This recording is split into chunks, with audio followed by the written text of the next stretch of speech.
नमस्कार. सविस्तर बातम्या पाहण्या अगोदर नजर टाकूयात महत्त्वाच्या हेडलाईन्सवर.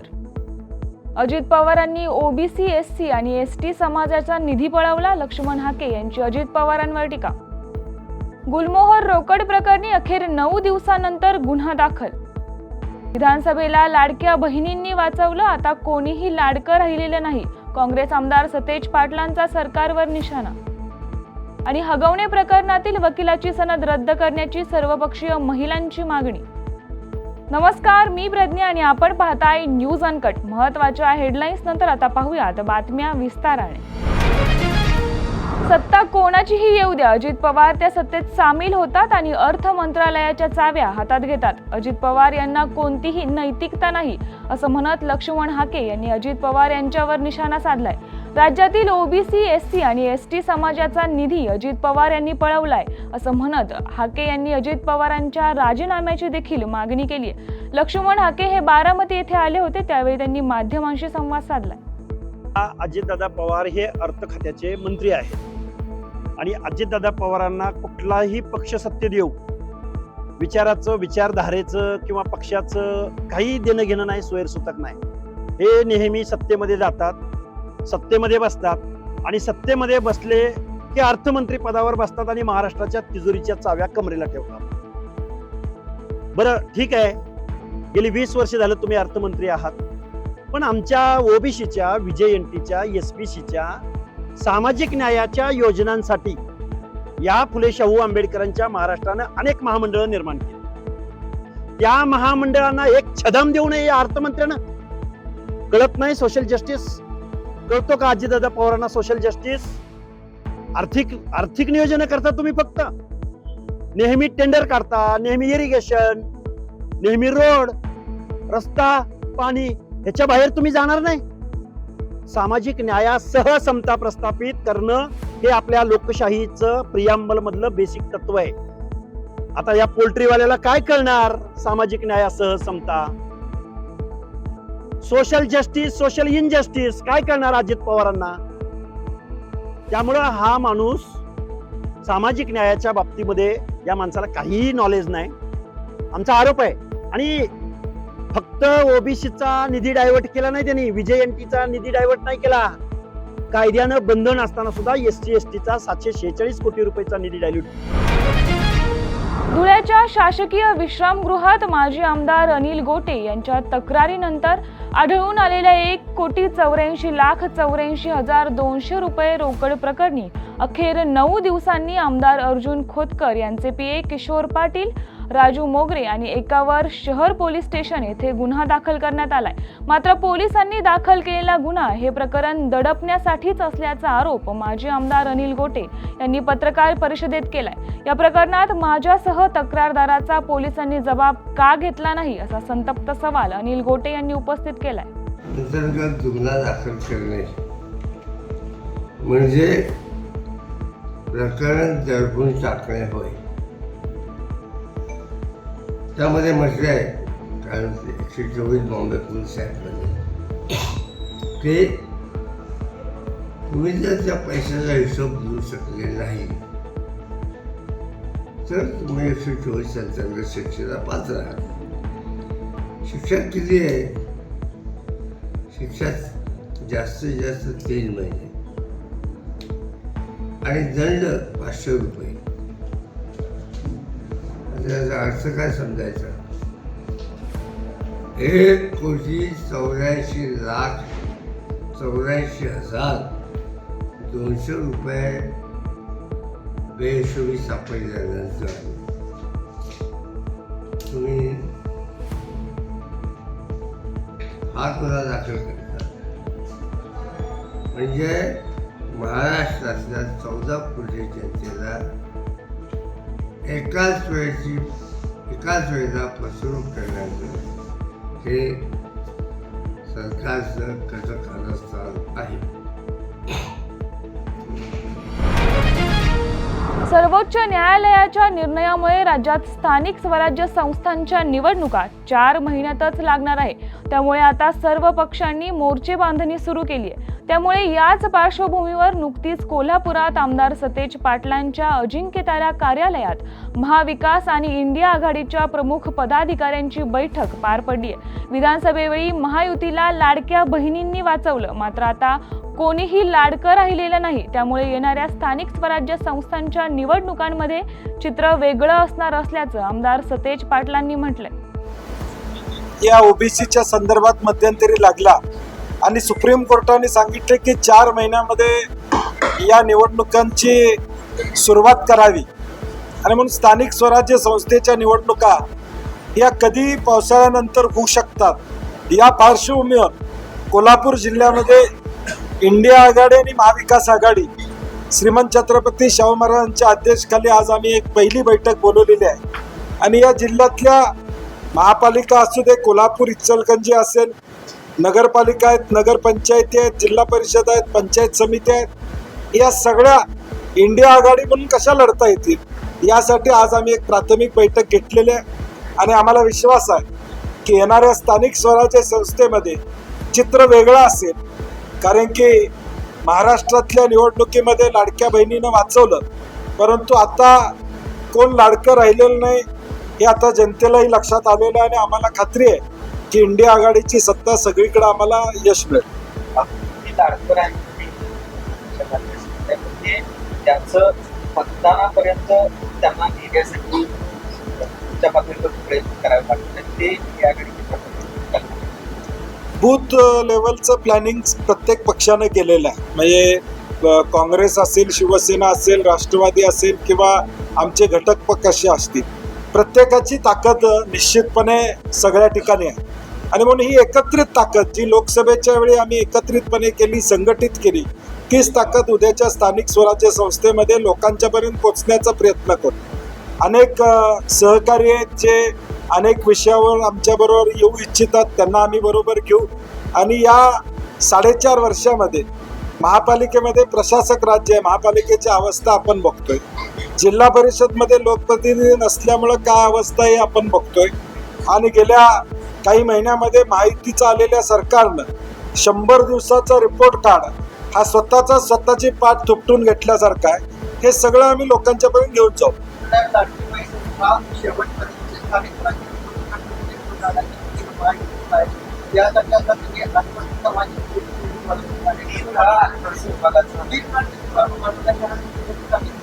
समाज कल्याण खात्याचे मंत्री संजय शिरसाट त्यांनी स्वतः त्या ठिकाणी सांगितले की मलाच माहित नाही माझा निधी गेला. म्हणजे सामाजिक न्याय मंत्री म्हणतात की माझा निधी गेलाय. आदिवासी विभागाचा याचा अर्थ काय? या राज्याच्या अर्थकारणाची घडी विस्कटलेली आहे. हे राज्य 3 पक्षाच्या सरकारला चालवता येत नाही, म्हणूनच इकडनं काढ तिकडनं काढ आणि योजनेला दे असं काम चालू. जर तुमचं प्लॅनिंग या लाडकी बहिणीचं होतं तर मग असे पैसे इतर डिपार्टमेंटनं काढण्याची वेळ यायला नको पाहिजे होती. म्हणजे फायनान्शियल प्लॅनिंग पूर्णपणे या सरकारचं कोसळलेलं आहे. 9.5 लाख कोटीवर आता कर्ज आहे, ते आता पुढे 10 लाख कोटीवर जाईल अशी अवस्था आहे. आता उपमुख्यमंत्र्यांनी सांगितले लाडक्या बहिणींना आम्ही 40-50 हजार रुपये कर्ज द्या. याचा अर्थ काय? कर्ज देऊन वर्षाचा हप्ता फेडायची मुभा शासन घेते. हे महिन्याला जे पैसे द्यायचे त्याच्याऐवजी बँकेला वर्षातनं एकदा देणार आणि दर महिन्याचा जो बोजा आहे तो कमी करायचा, कारण तो व्याजाचा बुरदंड बसणारच आहे सरकारवर. कारण काही करून आता घोषणा केलेली आहे, त्याच्यावर मतं मिळवलेली आहेत, बंद करता येत नाही हे त्यांना माहीत आहे. त्यामुळे तो प्रयत्न इतर खात्यातून आणायचा चालू आहे.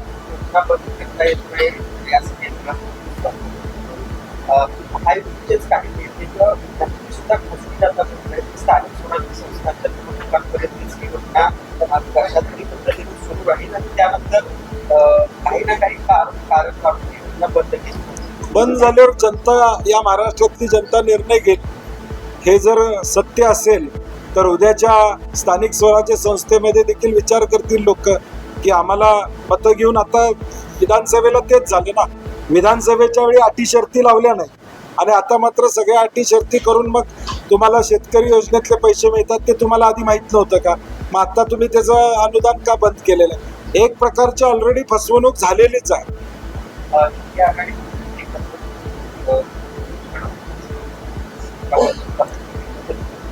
वेगवेगळे राज ठाकरे अशी एक चर्चा सुरू आहे. तिकडे राष्ट्रवादी अजित पवार गटाची शरद पवार अशी एक चर्चा गेल्या काही दिवसांपासून सुरू आहे. अशा स्थितीमध्ये सगळ्या पक्षांना पाहण्याचं काम काँग्रेसकडून करावं लागतं. जिल्ह्यापुरता आम्ही विचार करतो. सध्या महाराष्ट्रामधली परवा प्रदेशाध्यक्षांच्याकडे बैठक झाली. ते पवार साहेब आणि उद्धव साहेबांना भेटलेले आहेत आणि त्याच्या संदर्भात त्यांनी आपली मतं मांडलेली आहेत. त्यामुळे मी त्याच्यावर बोलण्याची आवश्यकता नाही. परंतु जिल्हा म्हणून आम्ही विचार केला तर जिल्ह्यामध्ये आम्हाला महाविकास आघाडी इंडिया आघाडी करणं अशक्य आहे असं मला वाटत नाही. 90-95 ठिकाणी आमची आघाडी होऊ शकेल असं वातावरण आहे. जिल्ह्यामध्ये काय चित्र असेल असं वाटते. दहाही आमदार त्यानंतर त्या गाडीसाठी काय नाही, आता आपण बघितलं असेल काल आदरणीय महाराजांच्या आदेशाखाली आम्ही कलेक्टरना भेटलो. त्यानंतर पंचनामे चालू झाले. मग लोकप्रतिनिधी काय करतायत?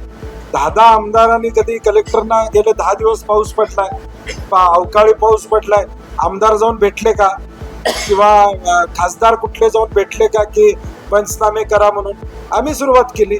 आम्ही त्या ठिकाणी खासदार साहेब आम्ही सगळे इंडिया आघाडी गेलो आणि विनंती केली.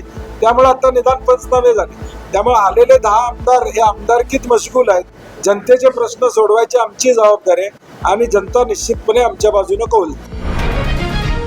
बहुचर्चित वैष्णवी हगवणे प्रकरणातील एक मोठी अपडेट समोर आली आहे. पुण्यातील वैष्णवी हगवणे आत्महत्या प्रकरणात मृत वैष्णवी हगवणे यांच्या चारित्र्यावर शिंतोडे उडवणाऱ्या वकिलाच्या बेताल वक्तव्याबद्दल सर्वपक्षीय महिलांनी साताऱ्यात निषेध व्यक्त केलाय. या वकिलाची सनद रद्द करावी यासह विविध मागण्यांचं निवेदन प्रशासनाला देण्यात आले. दरम्यान सातारा शहरातील सर्वपक्षीय महिलांनी जिल्हाधिकारी कार्यालयापासून एकत्र येत पोवई नाक्यावर विविध संदेश फलकांसह या घटनेचा निषेध केलाय. या ठिकाणी ही गर्वाची बाब नाही खरं म्हटलं तर. आज आम्ही पुण्यामध्ये जे दुर्दैवी घटना घडली, वैष्णवी हगवणेचा जे मृत्यू झाला, मृत्यू म्हणता येत नाही त्याला. मला तर असं वाटतं की एवढा अमानुष छळ करून तिला आत्महत्येस प्रवृत्त केलं. अशा या त्या तिचे सासू सासरे नणंद दीर यांच्या विरोधात तक्रार तर दाखल झालेली, परंतु तक्रार दाखल झाल्यानंतर त्यांचं वकिली पत्र जो घेणारा जो नालायक माणूस आहे तो म्हणजे विपुल तुशिक. हा अगदी वकिलीला काळिंबा फासणारा माणूस आहे. त्यानं 4-5 दिवसापूर्वी एक वक्तव्य केलं की 4-5 नवऱ्यानं कानाखाली मारल्यानंतर तो कौटुंबिक हिंसाचार होत नाही. त्याच्या विचारांची कीव करावी वाटते त्याच्या. मला तर असं वाटतं त्याच्या बायकोनं त्याला सकाळ सकाळी नाश्त्याबरोबर 3-4 कानाखाली मारल्या पाहिजे त्या, म्हणजे त्याला अक्कल येईल. असा जर ह्यो माणूस जर खत पाणी घालत असेल अशा या गोष्टींना, तर या समाजामध्ये हे वकिलाला काळिंबा फासणारी गोष्ट आहे. इतर पण वकील चांगले आहेत, एवढे चांगले वकील आहेत आणि चांगल्या पद्धतीनं त्यांचं काम करतायत ते. परंतु हा कुठला वकील आहे? हा तर फक्त पैशासाठी आणि स्वार्थासाठी लाडघोटेपणा करणारा हा वकील. कोणाच्या तरी आपल्या आशिलाचं म्हणणं मांडण्यासाठी ठीक आहे, परंतु त्या वैष्णवी हगवणे ह्या महिलेचा अक्षरशः म्हणजे अमानुष छळ, तिच्या अंगावरती एवढ्या जखमा झालेल्या आहेत, त्या एवढे वळ आहेत. आणि हा सांगतोय जर 7 महिन्याच्या आणि 8 महिन्याच्या बाळाला ठेवून शनी कुठलीही आई अशी आत्महत्या करणार नाही. ही एवढी सुद्धा अक्कल या हगवणे कुटुंबाचा जो वकील आहे त्याला एवढं सुद्धा कळू नये. याला माणुसकी हा प्रकारच नाहीये. असा हा माजलेला वकील एवढा त्याची मती भ्रष्ट झालेले, ह्याला माणुसकी नावाची चीजच अजिबात शिल्लक राहिलेली नाही. अशा या वकिलानं बेताल वक्तव्य केलेत. त्यामुळं आम्ही त्याचा निषेध करतोय आणि ह्या वकिलीची सनद रद्द ताबडतोब व्हावी अशी या निदर्शनाच्या माध्यमातून आम्ही महिला सगळ्या अशी मागणी करतोय. आणि वैष्णवी हगवणेला न्याय मिळावा आणि त्यांचं जे कोण तिला आत्महत्येस प्रवृत्त करणारे जे काही घरातली तिची मंडळी आहेत त्यांना लायकीची पण नाही आहे ती हे म्हणण्याच्या. सुना बाळांचा असा छळ करून शनी त्यांना आत्महत्येस प्रवृत्त करून शनी त्यांच्या एका निरागस बाळापासून आई हिरावून नेली. अशा या नराधमांना सगळ्यात मोठी शिक्षा व्हावी असं या निमित्ताने मी सांगते. पहिल्या काळामध्ये पहिलं स्टोवचे भडकं म्हणजे स्टोवला बदनाम केलं जायचं, गॅसला बदनाम केलं जायचं, परंतु आत्ताच्या याच्यामध्ये हुंडा मागण्याची हुंडा संस्कृती बंद झाली असं म्हणता येत नाही. पुन्हा मागण्याची फक्त पद्धत बदलली असं म्हणावं लागेल या निमित्तानं. आणि अशा या दुसऱ्याच्या हुंड्याच्या सुनाबाळांच्या माहेरच्या लोकांच्या जीवावर जगणारी आणि ऐशोआराम मजा करणारी ही जी हगवणे कुटुंबातील ही आहेत, ती जी ननंद आणि सासू ह्या तर महिला आहेत, या महिलांनी सुद्धा असं करावं म्हणजे महिलांच्या याला सुद्धा काळीमा असणारी ही गोष्ट आहे. आम्ही या निमित्ताने या महिला सगळ्या अगदी त्याचे पडसाद पूर्ण महाराष्ट्रात उमटलेत. अशा घटना घडू नयेत यासाठी शासनानं कठोर कारवाई करावी यांच्यावरती, नाहीतर 3 महिने केस चालेल, 2 महिने इकडे तिकडे पसार होतील आणि परत निर्दोष मुक्तता होईल. असं न करता यांना अगदी जन्मठेपच व्हावी असं या निमित्तानं आम्ही मागणी करतोय. आणि हा जो वकील आहे हा नालायक वकील आहे, नामर्द वकील आहे, या वकिलाची सनद ताबडतोब रद्द व्हावी अशी या निमित्तानं आम्ही मागणी करत आहोत. वैष्णवी अंगवण्याला न्याय मिळेल का, काय वाटतं तुम्हाला? वैष्णवी हगवण्याला न्याय मिळालाच पाहिजे. आता न्याय संस्थेवरती आमचा विश्वास आहे, परंतु तरीही हे असले जर वकील, माजलेले वकील जर वेगळ्या बेताल वक्तव्य करत असतील तर न्यायदेवतेनं त्याचा विचार करावा आणि असल्या वकिलांची सनद रद्द करावी. असले वकीलच अस्तित्वात नाही पाहिजेत, तर वैष्णवी हगवण्याला 100% न्याय दिला जाईल. यासह बुलेटिनमध्ये घेऊयात एक छोटीशी विश्रांती. पाहत रहा न्यूज अनकट. चला करूया माणुसकीचा हा नाट्य जागर. चला करूया जागर स्वतःमध्ये आणि सगळ्यांमध्ये माणूस शोधण्याचा. चला जागराला या हो, जागराला या हो, जागराला या तुम्ही, जागराला या माणुसकीच्या जागराला या हो, जागराला या तुम्ही, जागराला या. थिएटर ऑफ रिलेव्हन्सच्या कलाकारांचा हा नाट्य जागर येतो लवकरच आपल्या भेटीला न्यूज अनकटवर. विश्रांतीनंतर सर्वांचं स्वागत. पाहूयात उर्वरित काही महत्त्वाच्या घडामोडी.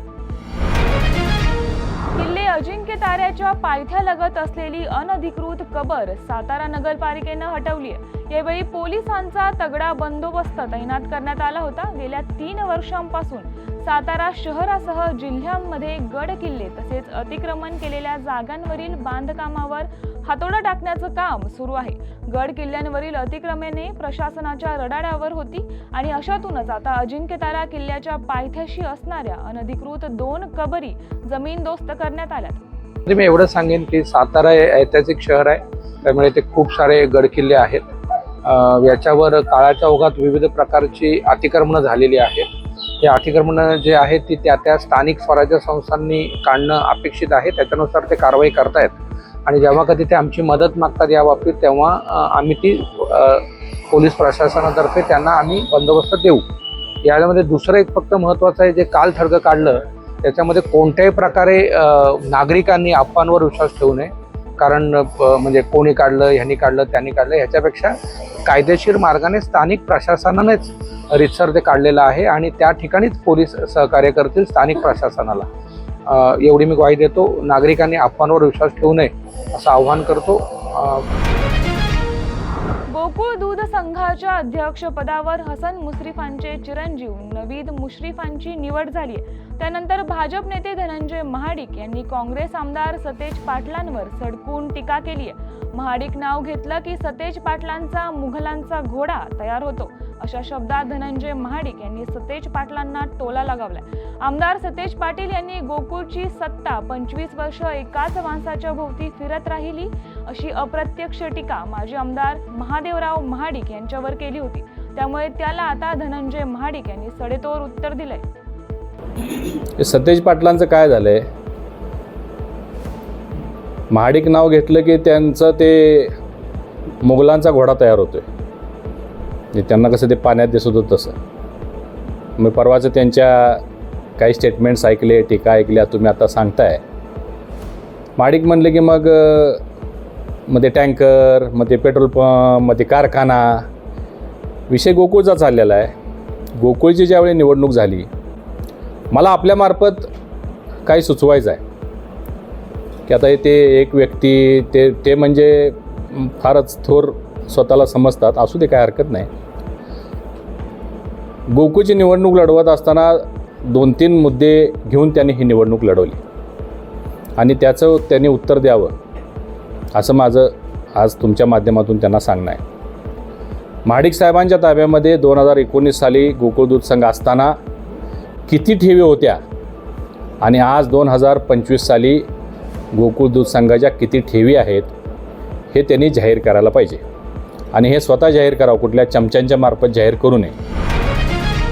छत्रपती संभाजीनगरचे नूतन विभागीय आयुक्त जितेंद्र पापळकर यांनी विभागीय आयुक्त कार्यालयात आपल्या पदाचा कार्यभार स्वीकारलाय. सेवानिवृत्त होत असलेले विभागीय आयुक्त दिलीप गावडे यांच्याकडून त्यांनी पदभार स्वीकारलाय. नवनियुक्त विभागीय आयुक्त जितेंद्र पापळकर हे 2010च्या बॅचचे IAS अधिकारी आहेत. त्यांनी यापूर्वी चंद्रपूर जिल्हा परिषदेचे मुख्य कार्यकारी अधिकारी, अकोला जिल्हाधिकारी, हिंगोली जिल्हाधिकारी आणि धुळे जिल्हाधिकारी म्हणून काम पाहिले.